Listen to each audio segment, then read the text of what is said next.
Olá, sejam bem-vindos ao Soja Brasil.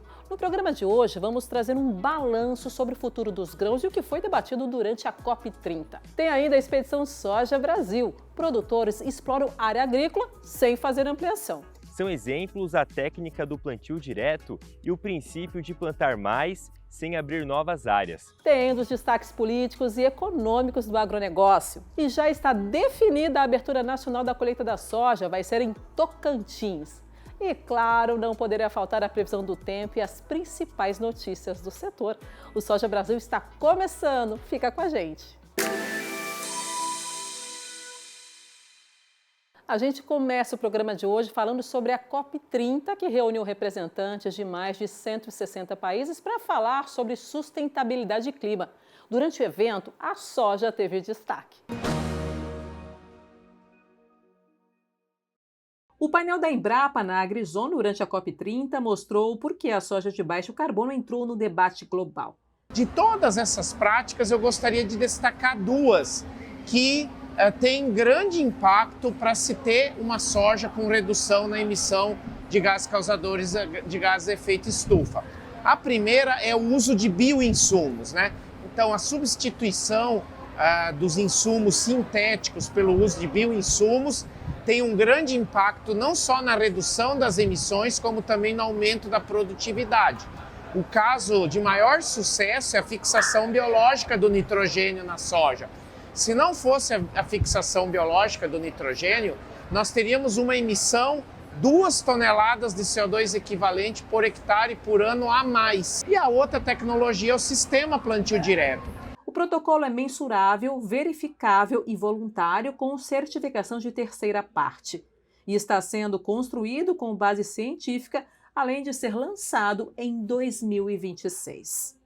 Com base em estudos de longa duração realizados na sede da Embrapa em Londrina, o pesquisador mostrou que, após 10 anos, o sistema plantio direto proporcionou 48% a mais de produtividade que o preparo convencional e reduziu em até 76% a pegada de carbono da soja.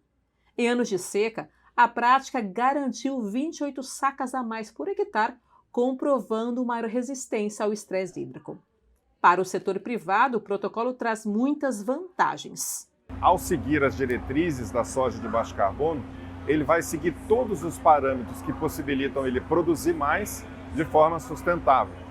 Produzindo mais de forma sustentável é interessante para todo mundo. Interessante para o banco, interessante para a seguradora, interessante para toda a cadeia de insumos e para a cadeia de originação. O debate destacou também que ampliar tecnologia e informação fortalece produtores e as cooperativas podem contribuir com a disseminação destas informações. As cooperativas agropecuárias são verdadeiras máquinas de impacto e armazéns de confiança da produção brasileira. Hoje a gente tem cerca de 1.000 cooperativas no Brasil, com mais de 1 milhão de produtores cooperados. E a cooperativa é quem quem faz a transferência de tecnologia no campo. Onde tem cooperativa, tem assistência técnica e extensão rural e assim a gente consegue disseminar as práticas como a soja de baixo carbono. Vamos acompanhar agora um balanço desse encontro para o setor? Quem está ao meu lado é a Karina Rufino, era chefe de transferência de tecnologia da Embrapa Soja. Antes de mais nada, eu já te agradeço essa entrevista. Eu quero começar te perguntando como é que você avalia a participação no assunto das discussões da COP30 sobre soja. Bom, a gente está tendo um momento ímpar para a cadeia produtiva aqui no Brasil. Nós estamos recebendo delegações do mundo inteiro que estão visitando para conhecer os sistemas de produção e a Embrapa trouxe para a vitrine da AgriZone da Embrapa, a Casa da Agricultura Sustentável, uma vitrine especialmente do programa Soja Baixo Carbono e dos outros programas da família de protocolos baixo carbono que a gente está desenvolvendo. O que é importante? Além da gente estar trabalhando aqui na área de vitrine com a demonstração prática do que a gente produz aqui, como é que é o sistema de produção brasileiro, a gente também tem participado de uma série de eventos, de painéis que estão acontecendo, tanto na área da AgriZone, da Embrapa aqui, quanto na área da Blue Zone e na área da Green Zone. Então nós estamos com muitas oportunidades de interagir, de conversar, de explicar como é que o produtor brasileiro hoje toma as melhores decisões para produzir com sustentabilidade, para produzir uma agricultura de baixo carbono e o que a gente tem para o futuro, reservado aí para os próximos anos, para essa agenda climática, que é uma agenda importantíssima, que o produtor tem bastante interesse, porque quanto mais tecnologias ele adota na linha do que a gente preconiza de agricultura de baixo carbono, melhor o risco climático dele, né, e melhor o serviço ambiental que ele acaba prestando também, né, como parte da solução para essa agenda climática. Então, essa primeira semana foi uma semana, acho que, incrível para o nosso setor, porque a gente teve a oportunidade de conversar, de apresentar, de expor os argumentos, de explicar como é que a gente produz soja no Brasil para delegados da COP, para representantes de empresas multinacionais, para representantes de ONGs, para vários parceiros, produtores, para outros países que estão passando com delegações por aqui e vêm conhecer como é que o que está por trás desse grande milagre de produção de alimentos, dessa grande transformação que o Brasil viveu na agricultura nos últimos 50 anos, que nos torna esse protagonista global, né? Eu costumo dizer sempre que nós assumimos uma liderança e o líder é sempre aquele que inspira, né? Eu falo que um bom líder é aquele que inspira. E eu acho que um pouco do que a gente está vivendo aqui na COP é ver isso, o quanto o nosso sistema de produção, quanto as nossas tecnologias, quando são demonstradas aqui a campo, nessa vitrine de tecnologia, estão inspirando as pessoas a entenderem um pouco o que a gente faz e aonde não se adota ainda começar a pensar, olha, é possível produzir com sustentabilidade sim, é possível agregar, melhorar a qualidade do solo. Então são esses cuidados que a gente tem tido aqui com esse público da COP que está visitando o Brasil. Com certeza. Agora vamos falar um pouquinho do diferencial que vai ser vamos dizer assim, o selo da soja baixo carbono. Por exemplo, é um diferencial competitivo para o produtor que tiver comprovado todos os manejos que fazem uma soja baixo carbono? Com certeza. Eu acho que esse é um programa que a gente está desenvolvendo já há 4 anos lá na Embrapa Soja. O grande desafio hoje, quando você fala de sustentabilidade, mais do que você assumir um discurso e falar, olha, a gente faz plantio direto, a gente não revolve o solo, a gente adota bioinsumos, mas nós estamos vivendo um momento no mundo que é preciso trazer mais transparência, trazer mais indicadores para isso. Então o trabalho da Embrapa é um trabalho complexo, onde a gente tem uma série de empresas nos apoiando a desenvolver um protocolo com base em ciência, para a gente ter um programa de certificação brasileiro. E por que isso é importante, que seja brasileiro? Porque quando a gente olha para as métricas de sustentabilidade, para os desafios, normalmente são desafios de sustentabilidade métricas que vêm de condições de climas muito diferentes da brasileira, muito de clima temperado. Então, o desafio é, você pega aqueles dados que estão fora, internacionais, e traz para o Brasil, o nosso produtor acaba sendo penalizado. E o que nós estamos fazendo? Nós estamos desenvolvendo as métricas, os indicadores, trazendo todo o sistema de produção que a gente tem no Brasil e dando uma oportunidade de criar um programa de certificação que vai gerar valor para o nosso produtor, né? Um produtor que produz de forma organizada, que vai ter os dados primários da propriedade dele para colocar no sistema de produção. A gente vai ter uma verificação, uma certificação voluntária de terceira parte, e o objetivo no final disso tudo é que a gente possa, a produção de soja desse produtor ser valorizada. E valorizada como? Ter uma taxa de financiamento reduzida, acesso a um seguro com valor diferenciado, acesso a mercados que possam estar dispostos a pagar um prêmio por você ter uma produção de baixo carbono. Então, nós estamos construindo uma rede de atores, um ecossistema que vai trazer benefícios completos para esse produtor, né, que é o principal ator quando a gente fala de mudança climática. Porque se a gente fala que a agricultura tem esse potencial de entregar alimento, de trazer estabilidade de produção, né, ao longo do tempo, quando a gente vivencia, quem hoje não vivenciou uma situação de um extremo climático numa lavoura? Então, quanto mais o produtor adota essa tecnologia, menor é o risco dele, menor é o risco de toda a cadeia de valor que está inserida a nossa cultura soja. Então, menor risco para a indústria que compra, menor risco na área de biocombustíveis, porque você vai ter sempre uma oferta de um produto que vai, além de estar garantindo o abastecimento, ele tem uma pegada de carbono mais baixa. Então, acho que isso muda um pouco esse mindset, muda um pouco a forma como a gente produz, a gente vai conseguir entregar isso de uma forma agora com números e dados que são reflexos da qualidade da soja que a gente produz e vão gerar valor principalmente para o produtor. Karina, muito obrigada por essa entrevista. Obrigada, é um prazer estar aqui com vocês. E agora vamos ver como está o andamento da safra de soja em algumas regiões do Brasil.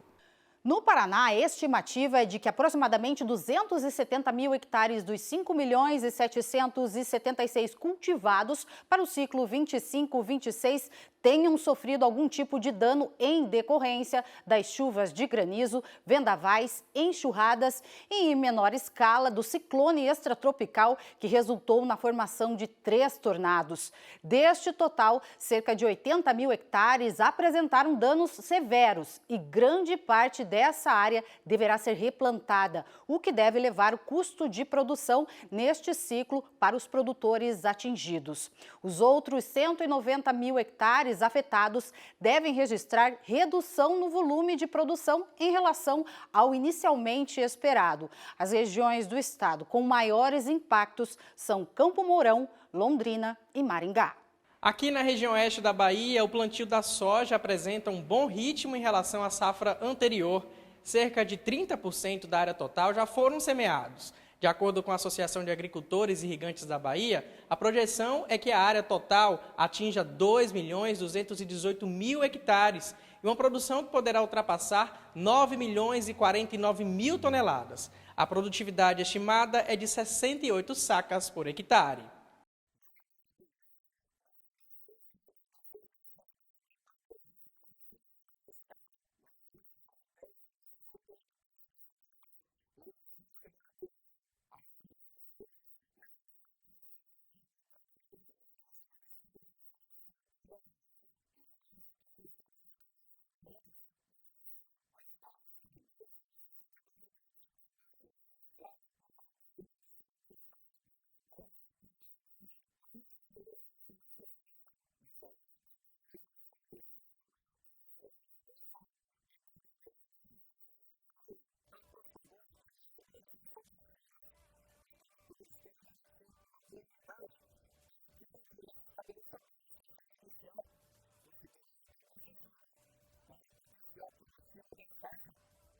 E vamos agora às informações do clima.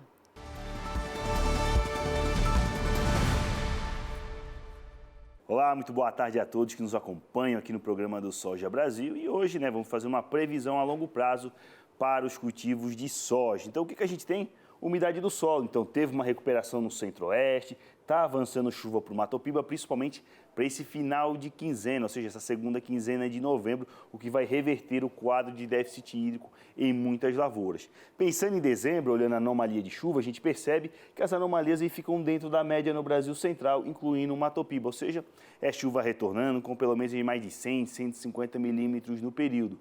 Chuvas também que vão se manter na região sul, a atenção maior fica para o centro-sul do Rio Grande do Sul, onde os acumulados aí não devem chegar a 100 milímetros pensando dos próximos 30 dias. E essa umidade se mantém lá para janeiro, tudo que a gente vê aqui em verde é chuva acima da média, centro-oeste, sudeste, Matopiba, ajudando em muito aí as lavouras, que muitas delas já vão estar em fase de enchimento de grãos. Chamando a atenção, devido até a condições de laninha, a gente vai ter aí uma extensão da chuva, ou seja, lá para fevereiro, chuvas acima da média ainda no Matopiba, sudeste e centro-oeste, que podem prejudicar as operações em campo e, claro, atrasando a semeadura do milho segunda safra, pensando no ano que vem.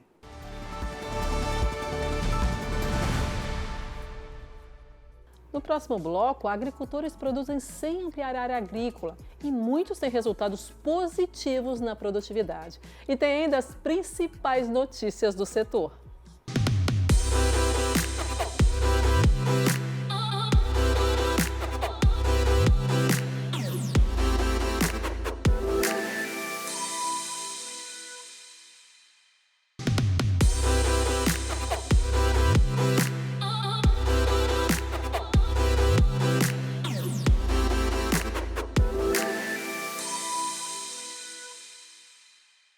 Já estamos de volta e olha só, o nosso país tem um super potencial para dobrar a produção de grãos utilizando a mesma área agrícola. Isso já está ligado ao manejo.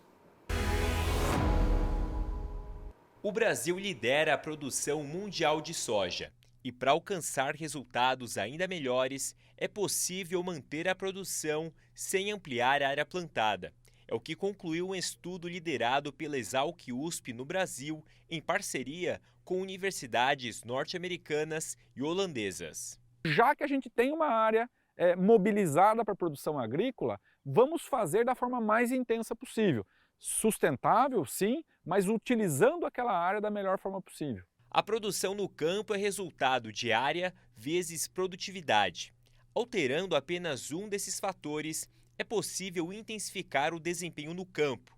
O estudo publicado na principal revista científica multidisciplinar do mundo revela que as práticas de manejo agrícola podem ser ajustadas para garantir maior eficiência das lavouras de grãos, o que inclui a soja, nossa principal commodity nacional. A gente, na verdade, para grãos, milho e soja, a gente aumentou a produtividade, é verdade, mas a gente também aumentou a área. Okay? E hoje, pelas questões ambientais, a área começa a ficar mais limitada, até porque muitos biomas já não têm mais onde ser expandidos, ok? E o aumento da produtividade é um foco que esse estudo trouxe, que ele tentou trazer.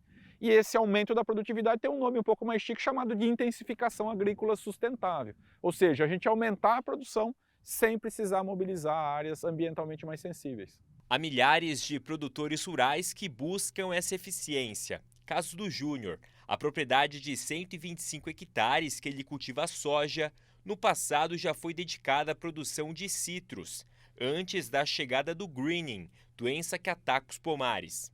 Para atingir os melhores resultados econômicos e sustentáveis com a oleaginosa, há uma combinação de práticas. Aqui a gente adotou a técnica do plantio direto, né? Isso sim, que a gente tem que segurar a palhada no solo para manter a umidade, né? Sementes de qualidade e adubação feita sob análise, né, de níveis de macro e micronutrientes, né? Foi com acompanhamento técnico e tendo como base pesquisas da Exalc que o Júnior adotou boas práticas aqui na fazenda. São exemplos a técnica do plantio direto e o princípio de plantar mais sem abrir novas áreas. Na última safra de soja, a propriedade registrou bons resultados tanto em produção quanto em produtividade. E para a próxima temporada, a projeção também é muito positiva. O negócio vai fluindo bem, aparentemente pelas previsões, né? A gente acha que pode chegar até ter um recorde em relação ao ano passado de produtividade, né? Não é só do Sudeste que vêm os bons exemplos. O Cerrado também tem os seus. No Vale do Araguaia, em Goiás, produtores rurais utilizam estratégias que permitem o cultivo de grãos em terras degradadas. E nós conseguimos, no mesmo espaço físico, manter a produção de carne como vem sendo feita e entrar com a produção de grãos. Está se entrando com soja, está se entrando com irrigação. Muitas propriedades fazem o que a gente chama de safrinha do boi, planta soja, joga um capim, põe o boi nessa palhada, ele fica aí 5, 6 meses nessa palhada ganhando peso. Quando chega o momento do plantio seguinte, essa área é manejada e esse gado vai para a terminação em confinamento. Então é um sistema de produção que aumenta a quantidade de incremento de alimentos por área física. Já Maiara cultiva soja e milho em Mato Grosso do Sul. Assim como em Goiás, o Cerrado é o bioma predominante, mas o território sul-mato-grossense também abriga o Pantanal na sua porção oeste. A produtora rural revela que a preservação do meio ambiente é central para ambas culturas. Pois hoje a gente preserva as áreas que têm que ser preservadas, produzimos mais nas áreas que já estão sendo produzidas, né? Não buscando a abertura de novas áreas, e sim melhor produção nas áreas que a gente já está cultivando. Cuidando, né, da sustentabilidade, da preservação e buscando produzir nas áreas que já estão sendo preservadas sem abrir novas áreas, né, as áreas nativas, e está totalmente interligado, né, a produção com a sustentabilidade. Muito interessante, né? O segredo é produzir mais na mesma área. E agora é hora do Soja em um Minuto.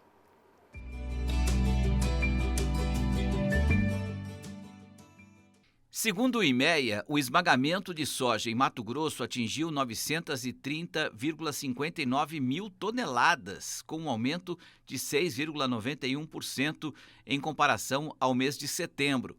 O desempenho do volume acumulado entre janeiro e outubro se deve principalmente à capacidade maior de processamento das indústrias pela oferta da soja e demanda aquecida. A Abiov atualizou suas projeções para o complexo da soja em 2026, apontando recordes de produção, processamento e exportações. A expectativa é de 111 milhões de toneladas de soja exportadas, um novo patamar histórico, mais 24,6 milhões de toneladas de farelo e 1,2 milhão de toneladas de óleo. As importações de óleo devem ficar em 125 mil toneladas e as de soja em 500 mil, para suprir a demanda interna.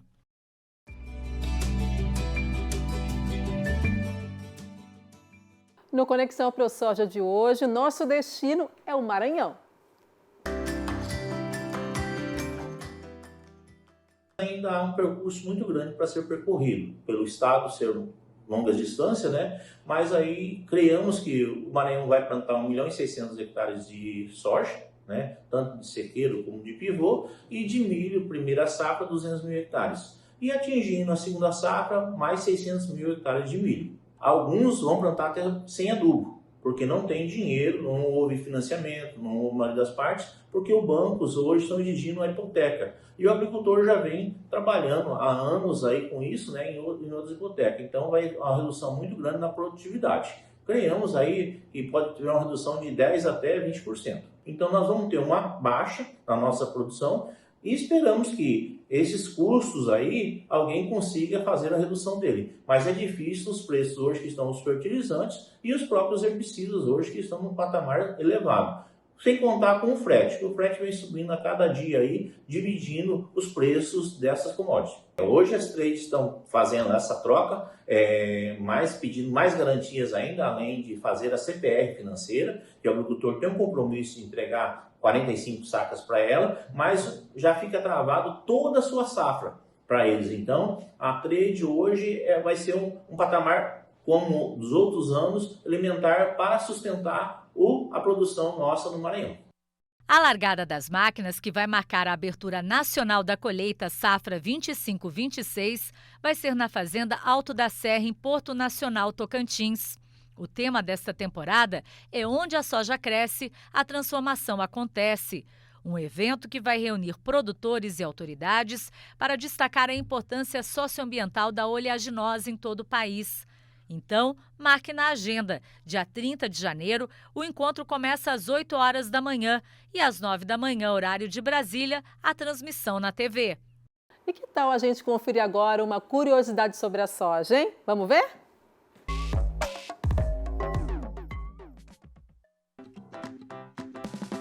Você sabia que um componente da soja é usado na fabricação de chicletes? Ele ajuda a misturar ingredientes que não se unem facilmente, como óleos e açúcares. Além disso, deixa o chiclete mais macio e elástico. Então, quando for mascar, lembre-se que a soja também entra nessa mastigada perfeita. O programa Soja Brasil fica por aqui. Continue acompanhando todas as notícias no site Soja Brasil e no @Projeto Soja BR. Mande vídeos e sugestões no nosso WhatsApp. Obrigada pela companhia e até o próximo programa. Tchau, tchau.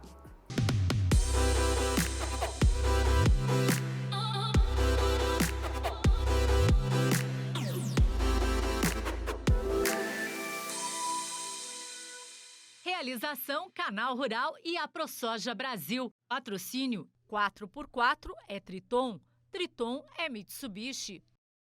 E Rara, agricultura é nossa vida. Intacta 2 Extend, produtividade e 2X é 2 vezes mais tecnologia. Campo Forte, nosso forte é fazer você produzir mais. Coordenação técnica Embrapa. Consultoria, Safras e Mercado, Harvem Agribusiness School e Climatempo.